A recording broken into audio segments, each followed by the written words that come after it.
Kidlat News Updates.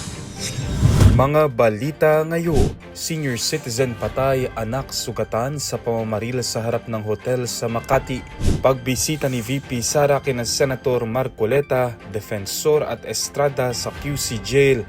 Kinumpirma ng BJMP, 5.4 million pesos na halaga ng shabu nasamsa mula sa isang kapitan sa Leyte. Ako po si Cesar Soriano para ihatid ang mga nangungunang balita sa buong kapuluan.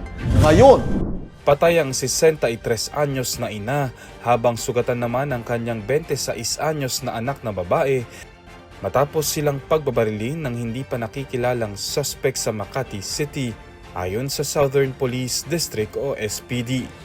Nangyari ang insidente noong Lunes ng gabi sa harap ng isang hotel malapit sa kanto ng Makati Avenue at Durban Street sa Barangay Poblasyon, kung saan malapitang binaril ng lalaking nakaputing damit ang mag-ina saka tumakbo papalayo.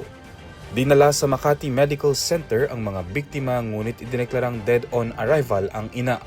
Napag-alaman na ipinagdiriwang ng mag-ina ang kaarawan ng anak na isang security personnel ng lokal na hotel. Kararating lamang umano ng ina mula Zamboanga noong Agosto 2. Patuloy pang iniimbestigahan ng SPD ang pagkakakilanlan ng suspect at ang motibo ng pamamaril. Bumuo na rin ng pulisya ng Special Investigation Team upang mapabilis ang pagkakahuli sa salari.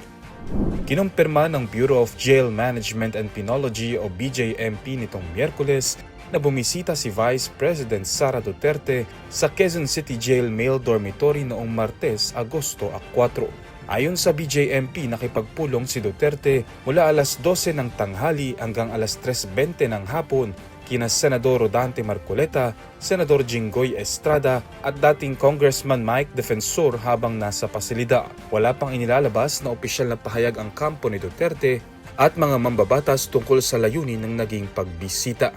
Sina Marcoleta at Defensor ay kinulong sa Quezon City Jail noong Hulyo kaugnay ng kasong plunder na may kinalaman sa umano'y 75 million pesos na donasyon noong 2025. Samantala si Estrada ay nakadatine mula Hunyo dahil sa kasong plunder na konektado sa umano'y anomalya sa flood control projects. Nasa kote sa isang buy-bust operation ang isang barangay captain sa Bypass Road, Barangay San Jose, Palo, Leyte, madaling araw noong Martes, Agosto 4. Kinilalang suspect na si Roelito, 35 anyos, barangay captain ng Bagabaw, Leyte at itinuring na rank 1 regional priority target ng Police Regional Office A. Kasama rin sa naaresto ang kanyang live-in partner na si Ashley, 34 at si John Reed, 18. Pinangunahan ng RPDEU 8 katuwangang PIDEA at iba pang police units ang operasyon.